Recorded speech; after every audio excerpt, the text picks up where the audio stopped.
Chers élèves, nous allons aujourd'hui étudier le 5e chapitre de géographie de l'année sur les ressources énergétiques. La première image que j'ai choisie pour ouvrir ce chapitre est une photographie de la centrale à charbon de Datong en Chine. Durant les années 2000, chaque semaine, la Chine inaugurait 2 centrales à charbon.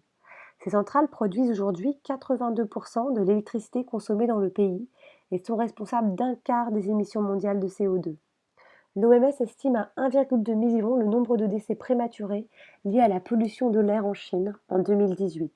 Cette image me permet aussi d'évoquer une réalité. Plus de 60% de la production mondiale est assurée par des centrales thermiques alimentées au charbon et au gaz, des ressources fossiles non renouvelables et polluantes. La deuxième image que j'ai choisie est la plus grande centrale solaire à concentration du monde. Elle est située à Abu Dhabi, capitale des Émirats arabes unis. Elle alimente 20 000 foyers en électricité et évite le rejet dans l'atmosphère de 175 000 tonnes de CO2 par an. Les énergies renouvelables progressent. Elles ne couvrent cependant que 8% des besoins mondiaux et le solaire que 0,3% de la consommation mondiale. Enfin, la dernière image que j'ai choisie est une image satellite de notre Terre la nuit. Elle est une autre manière de voir les inégalités de développement. Les continents entiers sont plongés dans le noir, alors qu'ils ne sont pas des déserts humains. En Afrique, en Amérique latine et en Asie du Sud, 1,5 milliard de personnes n'ont pas accès à l'électricité.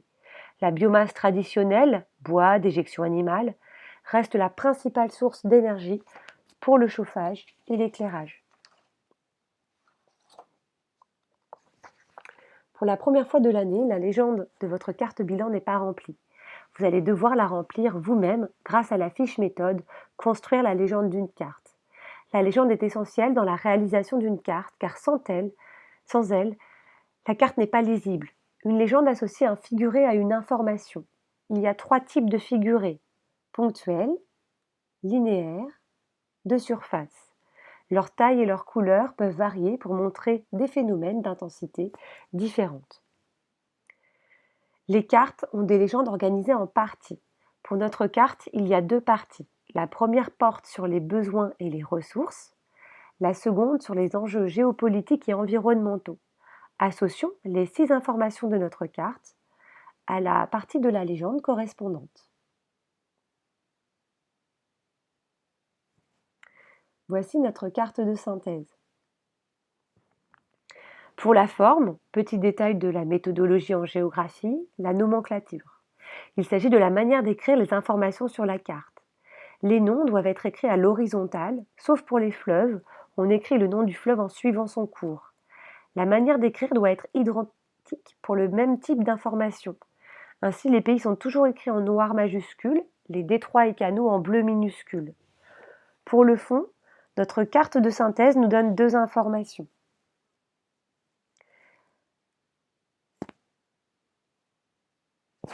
La première, la distance entre les foyers de production et de consommation engendre des flux internationaux importants. Il relie les zones d'exportation aux grands foyers de consommation, Amérique du Nord, Europe, Asie de l'Est. 62% du pétrole transite par voie maritime, 75% du gaz par gazoduc. La seconde, la sécurité des points de passage stratégiques, canaux et détroits, est un enjeu majeur. La piraterie et les tensions géopolitiques au Moyen-Orient et en mer de Chine menacent la sécurité des approvisionnements. C'est pourquoi la flotte américaine stationne dans les détroits de l'océan Indien, débouchés des flux pétroliers vers l'Europe, l'Asie et les États-Unis.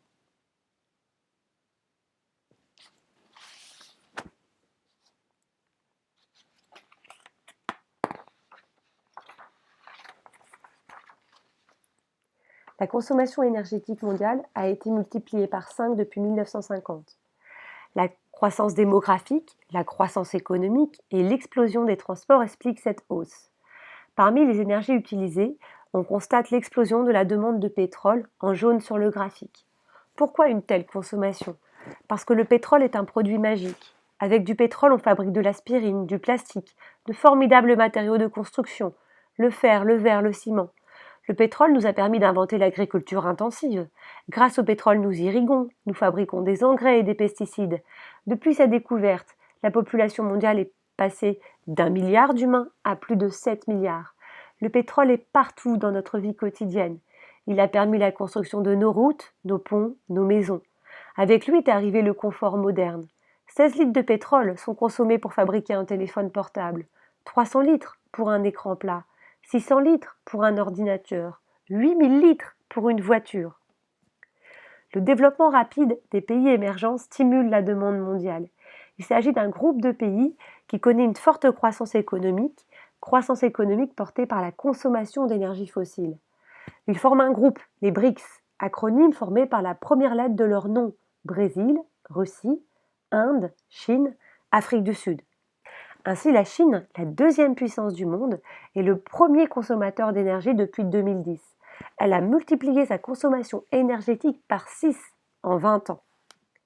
Les pays développés, quant à eux, consomment 46% de la consommation totale d'énergie. Ils sont composés de l'Amérique du Nord, de l'Europe occidentale, de l'Asie autour du Japon. Ils ont également un surnom, on les appelle la triade. Ce nom vient d'une mafia chinoise, car peu peuplée, 20% de la population mondiale, ils accaparent 80% des richesses. Les inégalités de la consommation énergétique reflètent les écarts de développement. Dans les pays en développement, coloriés en rose clair sur la carte, 1,5 milliard d'humains n'ont pas accès à l'électricité.